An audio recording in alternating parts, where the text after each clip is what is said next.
You've always been so emotional, Clara. That's why this decision is better left to people who can be more objective.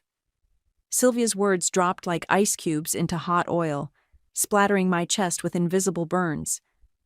I stared at her across the long mahogany dining table, the kind with a centerpiece no one ever touches and chairs no one ever relaxes in. Her pearls gleamed under the chandelier, and her smile was so polite it made me want to scream. My name is Clara, and I've sat through a lot of fake dinners in this house. But tonight I knew something was coming. I just didn't know how far they'd go. Samuel sat next to me, his hand resting on my thigh like a paperweight. I could feel the heat of his palm, but not the comfort. He wasn't looking at me. He was watching his father, who was unfolding a stack of papers with a slow, deliberate precision, like they were sacred. Martin cleared his throat. We've been thinking about Lisa's care fund. It's a substantial amount, and with the right oversight, it could go even further. I blinked. Further than what? It's not an investment portfolio. It's for her therapy, her equipment, her... Exactly, Sylvia cut in, nodding like it was her idea. And we can help with that.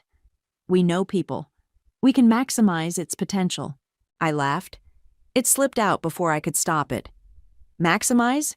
She's not a business venture. She's my sister. Samuel finally looked at me. Clara, no one's saying she isn't, but you're too close to this. You're not thinking long term. I turned to him slowly. You mean like when I changed her feeding tubes at 2 a.m. for 6 years? Or when I fought the insurance company for 6 months to cover her new wheelchair? That kind of too close. His jaw tensed. You're being defensive.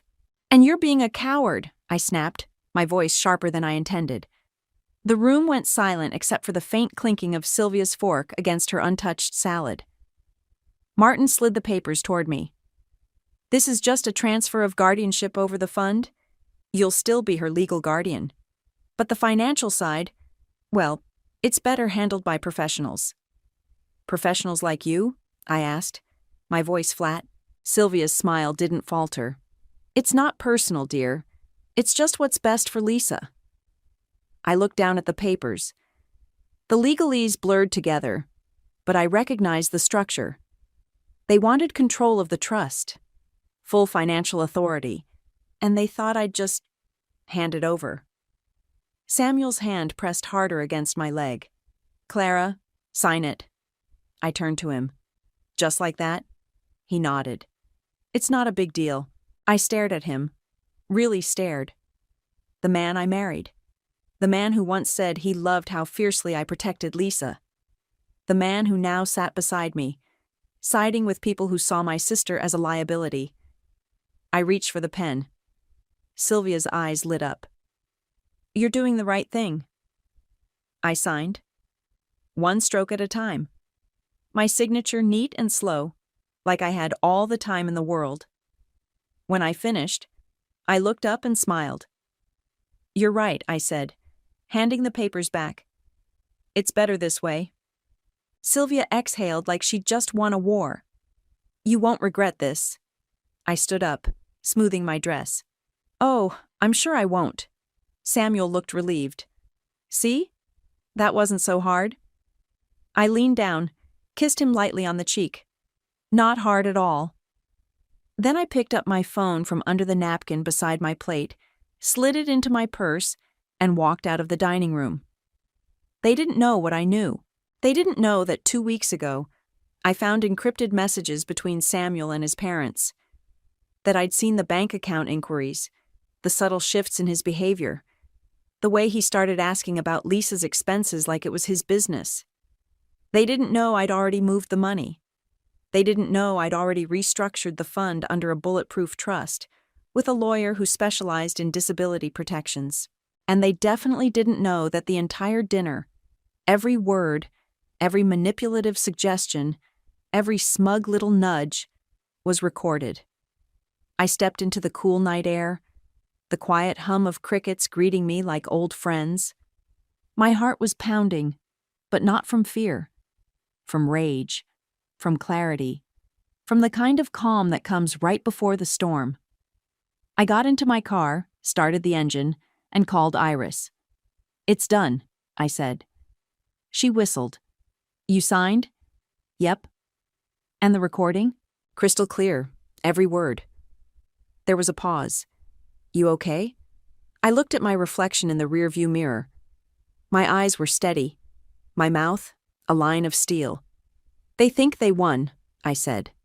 "Let them," Iris replied. I hung up and drove home. Lisa was already asleep when I got in. Her breathing was soft and rhythmic, the kind of sound that reminded me why I fought so hard. I sat beside her bed, brushing a strand of hair from her forehead.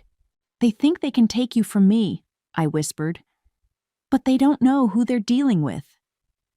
I kissed her cheek and stood up. Tomorrow the real game would begin. The first time I noticed something was off, Samuel left his phone face down on the kitchen counter. He never did that, not unless he was hiding something. I was chopping vegetables for dinner, Lisa humming softly in her chair behind me, when his phone lit up.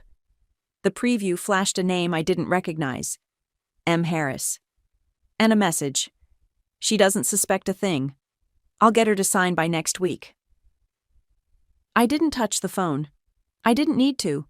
That one message told me everything. That night, after Samuel fell asleep, I slipped out of bed and called Iris.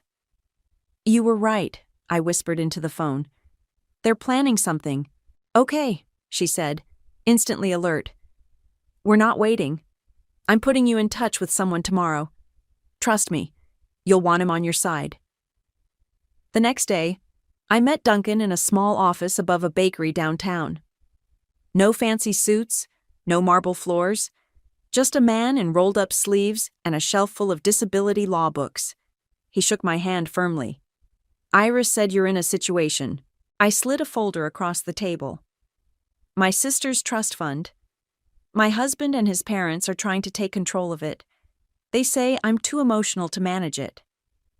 Duncan opened the folder, flipping through the documents. "Is your sister under your legal guardianship?" "Yes, fully. I've been her caregiver since we lost our parents." He nodded. "Then they don't have a leg to stand on. But we're not just going to defend. We're going to make sure they can't touch a penny." He explained the steps. We'd restructure the fund into a special needs trust, fully protected and legally insulated. I'd remain the sole trustee, with built-in oversight to satisfy any court. And best of all, completely invisible to anyone who wasn't authorized. "They'll think they've won," Duncan said, tapping the table. "Let them. That's when they get sloppy." I signed the documents with shaking hands. Not from fear, from adrenaline. Back at home, I started planting seeds. I left my phone out more often. I asked Samuel vague questions about money. I acted confused when he mentioned long-term planning. I let him think I was tired, overwhelmed, vulnerable. And I installed voice recorders, one under the dining room table, another in the living room lamp, a third in my home office, tucked behind a stack of books. I didn't care about the ethics. They were coming for Lisa's future. There was no line I wouldn't cross. A week later, I met Iris at our usual coffee spot. "You ready for this?" she asked, sipping her iced latte. "They're planning a dinner," I said. "Sylvia invited me like it was a casual get-together, but I know they're going to pull the trigger." Iris smirked. "You going to let them?" "Oh, I'm going to let them think they did." We went over the plan again. I'd sign the papers, smile, play the part, then let them walk straight into the trap. The night of the dinner, I dressed carefully. Conservative, soft colors. Nothing that said war. I tucked my phone under a napkin on the table before anyone else arrived. The recorder was already running. Samuel kissed my cheek like everything was normal. Sylvia complimented my dress. Martin poured wine. It was all rehearsed.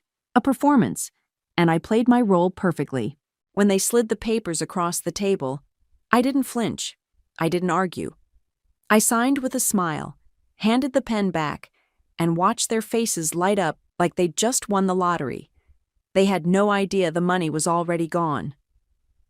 That night, after I left the Harris estate, I went home and backed up everything. The audio files, the signed documents, the messages from Samuel's phone I'd quietly photographed. I sent copies to Iris, to Duncan, to a secure cloud folder only I could access. Lisa was asleep again when I walked into her room. I sat on the edge of her bed and took her hand. "They think they're clever," I said softly, "but they're not." She squeezed my fingers, just once, her way of saying she understood. The next morning, I made pancakes. Lisa giggled when I flipped one too high, and it almost hit the ceiling. I was still laughing when Samuel walked into the kitchen, phone pressed to his ear, his face pale. "What's wrong?" I asked, loading syrup onto a plate.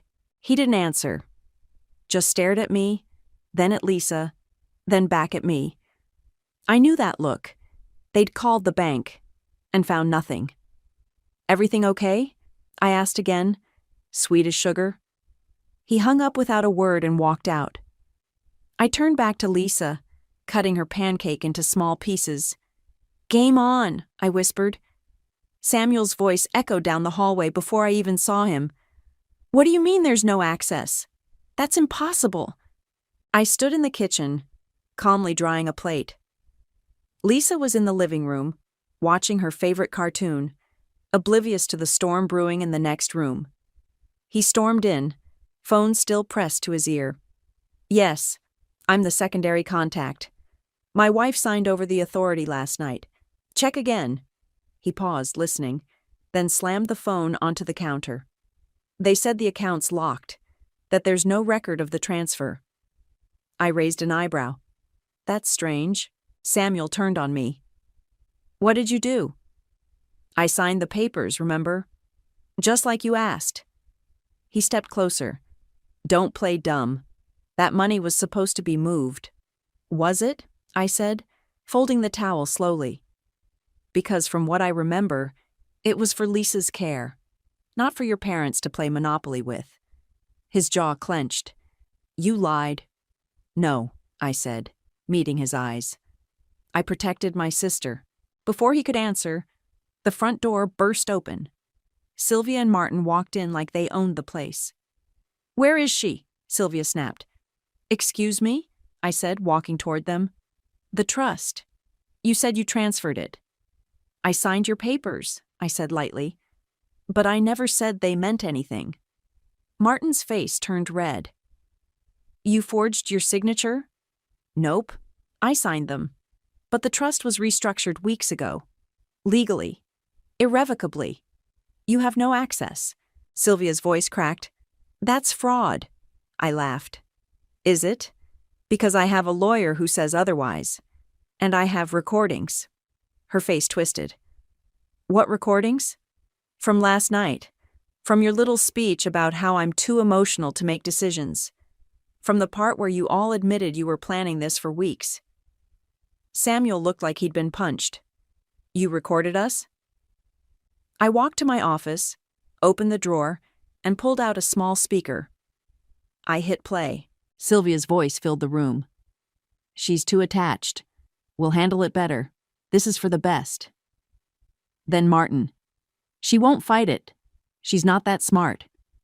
Then Samuel. "She'll sign. I'll make sure of it." I hit stop. Silence. Sylvia's hands were shaking. "You can't use that in court." I smiled. "Actually, I can. I consulted a lawyer before I did anything. Everything was done under legal guidance. You might want to brush up on the laws around consent and financial manipulation." Martin stepped forward. "You're going to regret this." "Are you threatening me in my own home?" I asked, tilting my head. "Because I can add that to the report." Sylvia looked at Samuel. "Do something." He didn't move. He just stared at the floor, hands in his pockets. I walked past them and sat beside Lisa, who was still watching TV, unaware of the chaos. "I think it's time you all left," I said. Sylvia's voice was low and venomous. "You'll be hearing from our attorney." "I'm counting on it." They left in silence, the door slamming behind them. Samuel lingered. You really did all this behind my back? He asked. You really thought I wouldn't? I replied. He looked at Lisa, then at me. You don't have to do this. We can fix it. I stood up. No, Samuel. You broke it. And now you're going to watch me fix it without you. He opened his mouth, then closed it again. He walked out without another word. I picked up my phone and called Duncan. They tried to access the account, I said. He chuckled. Let me guess. They hit a wall.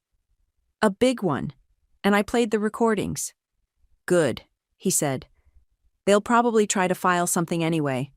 But we're ready. I hope they do, I said. I want this on record. He paused. Just be careful, Clara. People like that don't like losing. I'm not afraid of them, I said. That night I sat with Lisa on the couch, her head resting on my shoulder. The house was quiet again, but my mind was racing. They thought I was weak. They thought I'd fold. But they forgot one thing. I've been fighting for Lisa her whole life, and I'm just getting started. I was folding laundry when Samuel knocked on the bedroom door like he lived in someone else's house. Can we talk? He asked, voice soft. I didn't look up. You're already talking.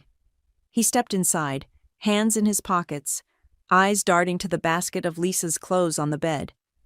I feel like things got out of hand. I dropped a folded shirt into the pile. You mean when your parents tried to steal from my disabled sister? He flinched. That's not fair. Isn't it? I turned to face him. You sat there while they called me unstable and told me I wasn't fit to handle her care. You didn't say a word. I was trying to keep the peace. No, I said. You were trying to stay in their good graces. He sighed. They just want what's best for the family. I stared at him. Lisa is my family. You made it clear she never counted to yours. He sat on the edge of the bed. Can we start over? I'm serious. No more secrets. I crossed my arms. You're about 3 betrayals too late. He looked up at me, eyes glossy. I miss us. I didn't reply. I picked up the laundry basket and walked out. That afternoon, I got a message from an old acquaintance, Jessica. We'd met years ago at a Harris family event, bonded over awkward small talk and wine. She'd once pulled me aside when I first got engaged to Samuel and said, "Be careful. They don't like women they can't control." I hadn't listened then. I was listening now. Her message was simple. I heard what happened. I have something you need to know. We met at a quiet cafe off Main Street. She looked older, sharper. There was something in her eyes. Regret, maybe. They tried this before, she said, stirring her tea. With my cousin. She had Down syndrome. Her parents left a small trust for her after they passed. I leaned in. What happened? Jessica's jaw tightened. Sylvia convinced the girl's aunt to hand over control. Said she'd invest it, grow it. Within a year, the money was gone. All of it. Gone where? No one knows. The aunt tried to sue, but Sylvia claimed it was a market crash. Said she'd done everything legally. They buried it. I sat back, cold spreading through my chest. Why didn't you say anything before? I tried. Remember that wedding? I pulled you aside, but you were glowing and in love, and I didn't want to be the bitter friend. You should have said it anyway. I know, she said. That's why I'm saying it now. I left with a signed statement from Jessica and a file of old emails she'd saved. Ones that showed Sylvia manipulating financial decisions, pushing people into signing things they didn't understand. When I got home, Iris was already waiting on my porch. You're not going to like this, she said, holding up a manila envelope. What now? She handed it to me. They filed a lawsuit. Fraud and mismanagement of funds. I opened it.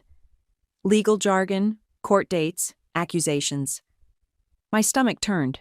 They're accusing you of stealing from Lisa, Iris said, trying to flip the narrative. I laughed, but it sounded hollow. Of course they are. "We'll fight it," she said. "You have everything on your side. The recordings, the documents, Jessica's statement. They're grasping at straws." Inside, Lisa was in her chair playing with a stuffed rabbit.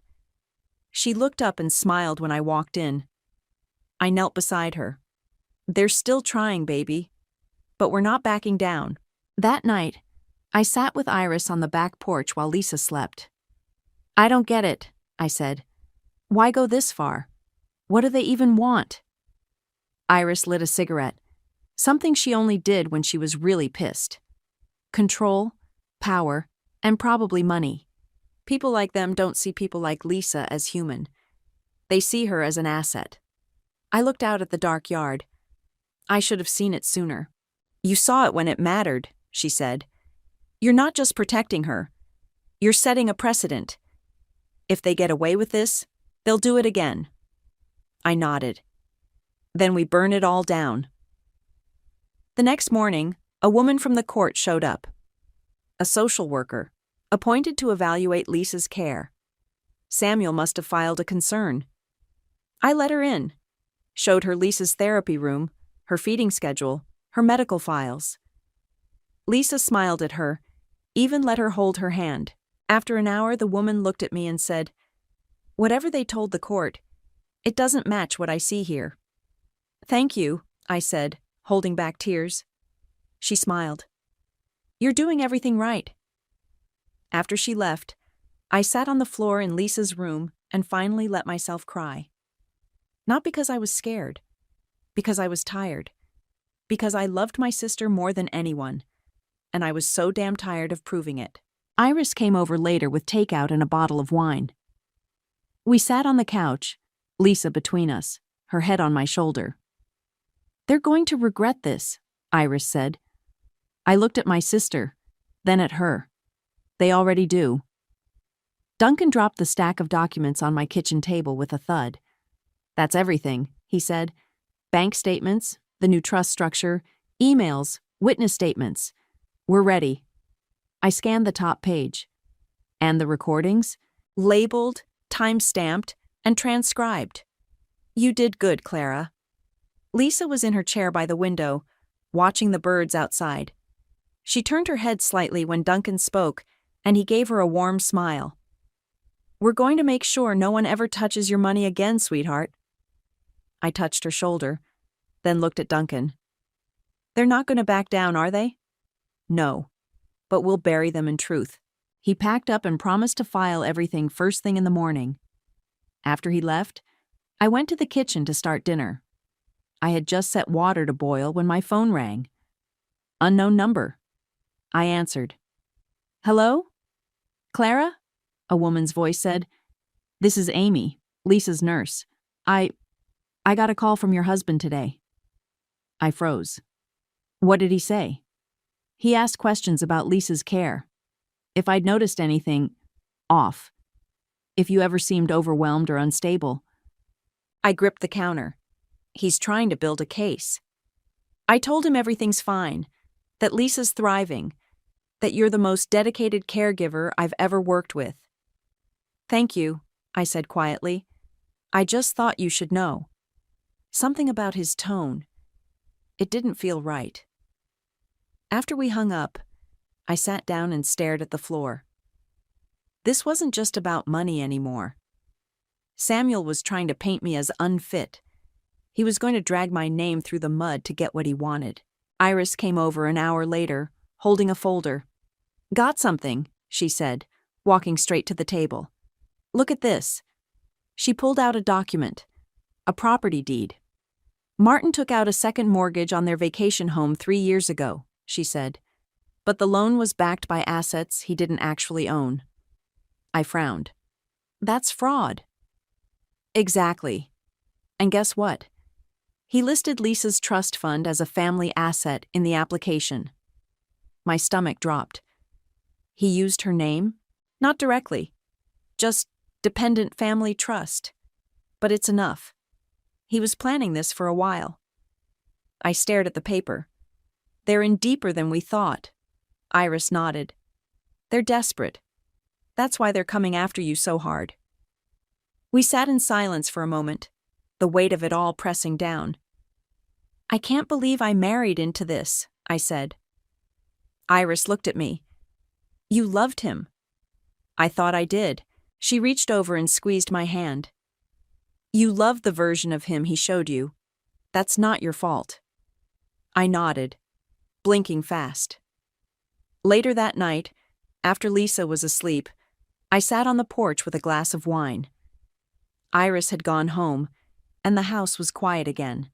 I scrolled through old photos on my phone, me and Samuel at the beach, laughing, him holding Lisa's hand at Christmas.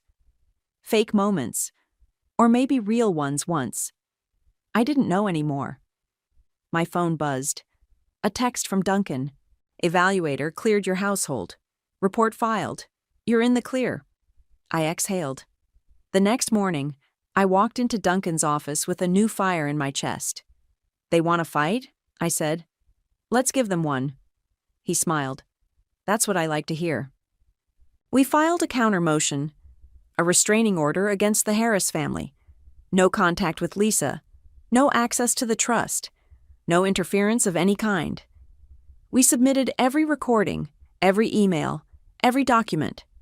Jessica's statement, the nurse's testimony, the mortgage fraud. We didn't just build a defense. We built a wrecking ball. That afternoon, I got a call from Samuel. "I need to see you," he said, voice hoarse. "Why?" "Please, just one conversation." I agreed, but only in public. We met at a park near downtown, open space, lots of people. I sat on a bench. He showed up late, eyes bloodshot, tie loose, hair a mess.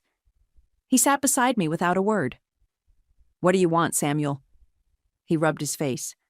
"I messed up." I said nothing. I didn't think it would go this far. I thought we could control it, that we could help. "You wanted to help?" I snapped.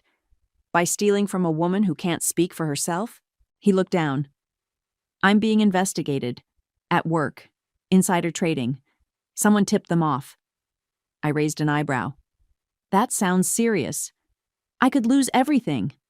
I turned to him. "You already did." He looked at me, eyes pleading. "Clara, can you fix this?" I stood up. "You called me too emotional, but you want me to clean up your mess?" He didn't answer. I leaned in, my voice low. "You tried to take everything from me, from Lisa. And now you want mercy?" He looked away. I walked off without saying another word. Some bridges don't burn. They explode. "You're sure you want to do this?" Duncan asked, sliding the thick packet across his desk. I picked it up, flipped through the pages. "Absolutely." We were filing the restraining order today, against Sylvia, Martin, and Samuel. It covered Lisa, the trust, and me. No contact, no interference, no loopholes. Duncan tapped the packet. "This will go public. They'll get served. Their names will be on record." "Good," I said. "Let them explain that to their country club friends." He smiled slowly. "Let's ruin their afternoon." By the time I got home, the process server had already done his job. Sylvia called me 3 times. I didn't answer. Then Martin tried. Then Samuel. I blocked them all. An hour later, Iris showed up with a USB drive and a grin. "You're going to want to see this." We sat at my kitchen table. Lisa was in her therapy swing, humming softly. Iris plugged the drive into my laptop and opened a folder labeled Public Image. "These are community board emails," she said. "Sylvia's on the board for that arts foundation, right?" I nodded. "Well, turns out they don't like being associated with lawsuits involving disabled people, especially when there are recordings." She clicked a file. A forwarded email popped up. "Given the recent legal matter involving Mrs. Harris and the trust of a dependent adult, we will be suspending her role on the board effective immediately." I leaned back in my chair. "She's out?" "Completely. And Martin's business partner just pulled out of a project after the mortgage fraud came up. They're hemorrhaging." Iris opened another file. "And Samuel? His firm placed him on indefinite leave. There's an internal investigation now. I stared at the screen. All of this, it's actually working. Clara, she said, you didn't just protect Lisa. You exposed them. People like that count on silence. That night, I finally let myself breathe. Not relax, just breathe. Until the doorbell rang. I opened it to find Samuel. Drunk, red-eyed, slurring. Please, he said. You have to help me. I stepped outside, closing the door behind me. You shouldn't be here. I lost everything, he said, swaying slightly. My job. My parents won't talk to me. I'm under investigation. Clara, I'm ruined. You did that to yourself.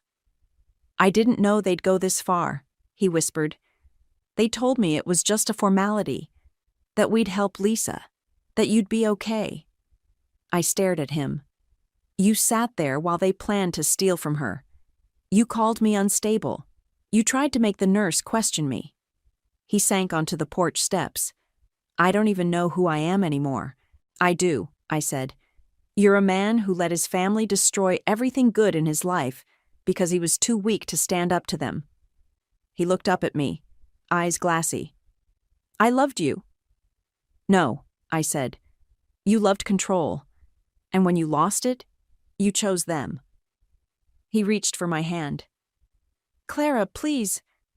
I stepped back. You need to leave. Now. He stood slowly, stumbled, then walked down the steps and into the night. I locked the door behind him and leaned against it, heart pounding. The next morning, Duncan called. Court date is set. 2 weeks.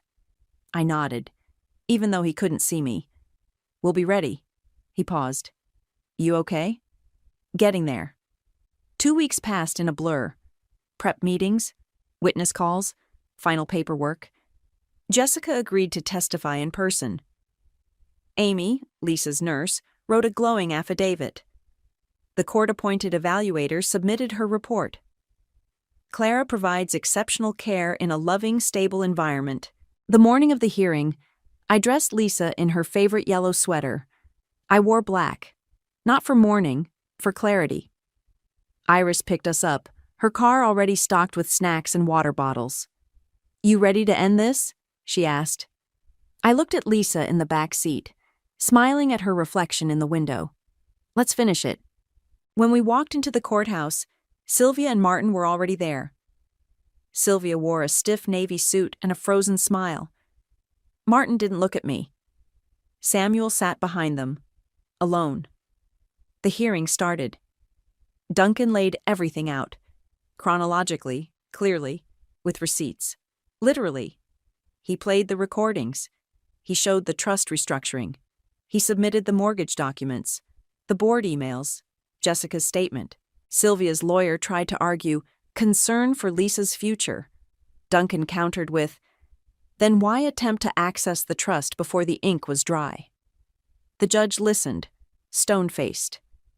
Then it was my turn. I stood. My hands didn't shake. I've cared for my sister since I was 19. I changed her feeding tubes. I fought for her therapies. I've never missed a single appointment. The only time she's ever been in a hospital is when her spine surgery got scheduled early. She is my family, and I will never let anyone use her for profit or power. Silence. The judge looked at the Harrises. Then the verdict came. Restraining order granted. Permanent. Sylvia and Martin, barred from contacting Lisa or accessing the trust. Samuel, no legal standing, no access, no rights. I was reaffirmed as sole guardian and trustee. Outside the courtroom, Samuel followed me down the steps. Clara, I turned to him. You called me too emotional, I said. Funny. That's the only thing that kept me from burying you further. He didn't reply. He just watched me walk away. The courthouse hallway was too cold, too quiet. My heels clicked against the tile as I walked beside Duncan. Lisa's care binder clutched tight in my arms. Iris followed close behind, her phone buzzing nonstop with messages from reporters and legal contacts. They're already asking for statements, she whispered. Let them wait, I said. Inside the courtroom, Sylvia sat stiff-backed, her lips pressed into a line so tight it looked painful. Martin sat beside her, his face pale, eyes darting around like he was looking for an exit. Samuel was alone again, slumped in the back row, a shadow of the man I used to know. The judge entered. We all stood. Let's proceed, she said, her voice even. Duncan stepped forward first. Your Honor, we're submitting final evidence of the trust's legal restructuring, along with documentation of recorded conversations, financial misconduct, and prior incidents of exploitation involving the plaintiffs. He handed over a thick folder. The judge flipped through it without a word. Then Sylvia's lawyer stood. Your Honor, my clients maintain that their intentions were in the best interest of the dependent party. They were misled, manipulated, and the judge raised a hand. I've reviewed the evidence. The recordings speak for themselves. Sylvia shifted in her seat. Martin looked like he might be sick.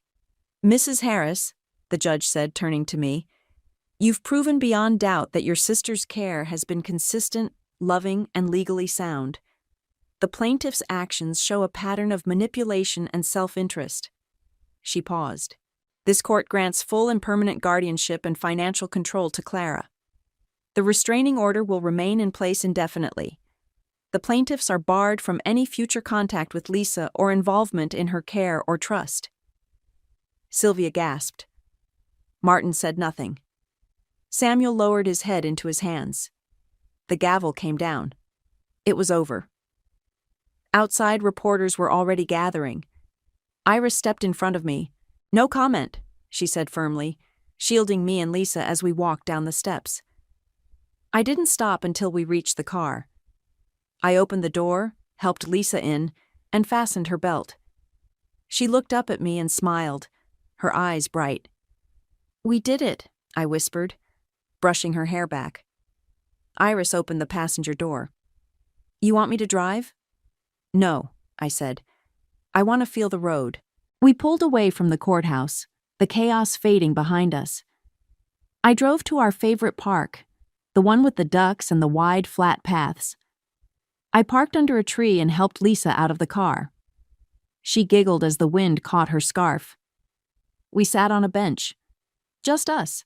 Iris joined a few minutes later, holding 2 coffees. You didn't just win, she said. You buried them. They buried themselves, I said.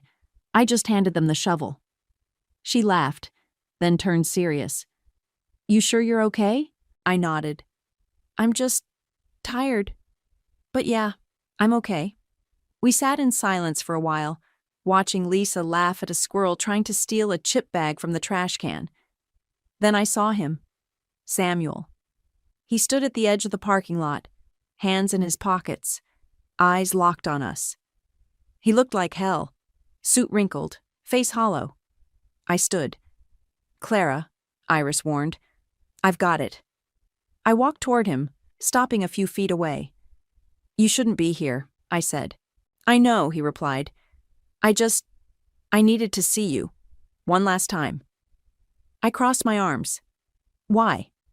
He looked past me at Lisa. Because I forgot what this was all about. I got caught up in their world. I let them convince me that money mattered more than people. I didn't respond. I lost everything, he said, and I deserve that. But you didn't. You never did.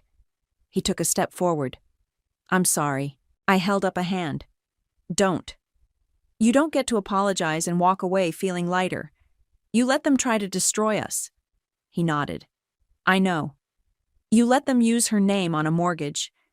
You tried to make me look unfit. You stood in that courtroom and said nothing. I know, he said again, voice cracking. I turned to go. Clara, he said, I loved you. I looked back once. I loved who I thought you were. Then I walked away. Iris was waiting with a look that said, You okay? I nodded. Samuel got in his car and drove off. Back at the bench, Lisa reached for my hand. I took it, squeezing gently. "You're safe now," I said. "They can't touch us." She smiled, resting her head on my shoulder. For the first time in months, I let myself relax. Not because the fight was over, but because we'd won. The movers had just finished unloading the last box when Lisa let out a soft squeal from her chair. Her eyes were locked on the window in front of her, where sunlight streamed through sheer lavender curtains and spilled across the hardwood floor. "I know," I said, smiling. "It's brighter, isn't it?" She flapped her hand excitedly, her version of applause. The therapy room was finally done. Soft foam mats, a new adjustable bed, shelves filled with sensory toys and books. No more narrow hallways, no more creaky steps. Just space, light, and peace. I stepped out into the living room, where Iris was crouched over a pile of cords, trying to set up the Wi-Fi. "Remind me again why we didn't just hire someone to do this?" she muttered. "Because you're too stubborn to let a stranger touch your router," I said, dropping onto the couch. She rolled her eyes. "Fair." The new house was smaller, but it was ours. No more shared property. No more Harris family mail showing up at my door. Just me, Lisa, and a front porch with enough space for morning coffee. "You get the divorce papers signed?" Iris asked, finally standing up and wiping her hands on her jeans. "Yesterday." He didn't contest anything, just signed and sent them back. She raised an eyebrow. "No final speech? No last-minute plea?" He left a note. Said he hoped I'd find peace. Iris snorted. He should have hoped for a good lawyer. I laughed, and it felt real this time. Deep, from the chest. Not a reflex. Not a mask. There was a knock at the door. I opened it to find Duncan holding a thick manila envelope. "Thought I'd drop this off in person," he said. I let him in, and he handed me the file. "What is it?" "Final trust paperwork. Sealed, secured, and backed by a third-party oversight board. No one can touch it but you." I flipped through the pages, scanning the signatures and stamps.